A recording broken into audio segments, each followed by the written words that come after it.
5ই জানুয়ারি 2026। এই দিনটা আমি আজীবন ভুলতে পারবো না।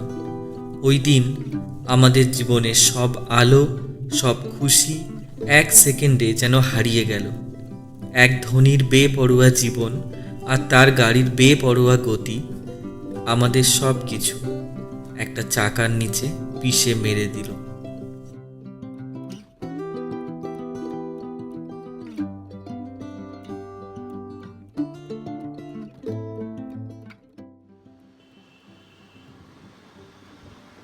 দিনটা শুরু হয়েছিল একদম সাধারণভাবে। ইন্দ্রপুরী স্টুডিওতে তখন আমাদের শুটিং চলছিল, রাজ রাজেশ্বরী রানী ভবানী। এই তিনজন তোমরা বসে বসে আসবে, তুই তখন ওকে একটা ধাক্কা মারবে, তারপর তুমি সরে যাবে, ফ্রেম আউট। কাজের চাপ সেদিন খুব একটা ছিল না। পলাশির যুদ্ধের জন্য সৈন্যদেরকে রেডি করছিলাম। পলাশির যুদ্ধে সৈন্যদের তৈরি করছিলাম, তার মধ্যেই হয়ে গেছে লাঞ্চ ব্রেক, তো এই জন্য এখন সবাই খেতে যাচ্ছে।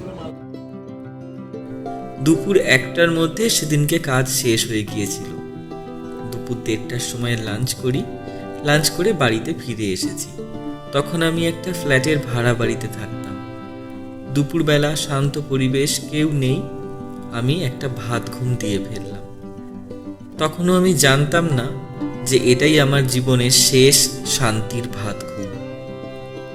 4:30টার সময় জয়ন্তীদি ফোন করলো, বলল 5টায় টলিগঞ্জে পৌঁছতে। সেদিন বিকেল 6টার সময় এমনিও টলিগঞ্জে পৌঁছানোরই ছিল। আমি তড়িঘড়ি তৈরি হয়ে বেরিয়ে পড়লাম। 5:55 সেই ফোনটা এলো, যে ফোনটা আমার জীবন 360 ডিগ্রি ঘুরিয়ে দিল। একটা ফোন কল যে মানুষের জীবন কিভাবে দুটো ভাগ করে দিতে পারে, সেদিনকে সেটা উপলব্ধি করলাম প্রথমবার। ফোনটা করেছিল আমার বোন।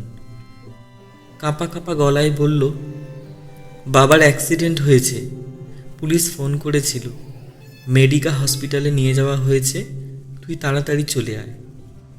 এটা শোনার পর মাথার মধ্যে সব কিছু যেন থেমে গেল। কাজ তখন অর্ধেক সেরে এনেছি, অর্ধেক বাকি। কিন্তু যতটুকু কাজ বাকি ততটুকু আজকে আর করার ক্ষমতা নেই, কারণ আমার মাথা কাজ করা বন্ধ করে দিয়েছে।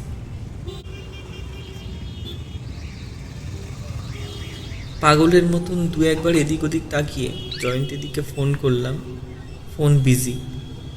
আরেকজনকে ফোন করে বলে দিলাম যে যেন বলে দেয় যে আমার বাবার খুব বড় একটা অ্যাক্সিডেন্ট হয়েছে, আমি যাচ্ছি হসপিটালে,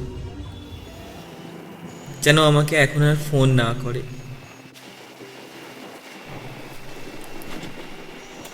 শরীর জুড়ে একটা ভয় ধরে গেল, মাথা ঠিক মতন কাজ করছিল না। তবু নিজেকে সামলে নিলাম। বলতে হলো, আমাকে এখনই বেরোতে হবে, আমার বাবার অ্যাক্সিডেন্ট হয়েছে। টলিগঞ্জ থেকে মুকুন্দপুর ম্যাক্সিমাম 30 মিনিটসের রাস্তা, কিন্তু সেদিন এই পথটা যেন শেষই হচ্ছিল না। একটার পর একটা বাধা, একটার পর একটা সিগন্যাল, প্রত্যেকটা সেকেন্ড যেন বোঝা হয়ে যাচ্ছিল। তখন আমি জানতাম না এই পথ আমাকে কতটা দূরে নিয়ে যাবে। এটা শুধু একটা যাত্রা ছিল না, এটা ছিল এমন একটা পথ যা আমাকে শেখাবে জীবন কি, ভালোবাসা কি, আর হারানোর মানেই বা কি। তারপর কি হলো সেটা বলবো পরের ভিডিওতে।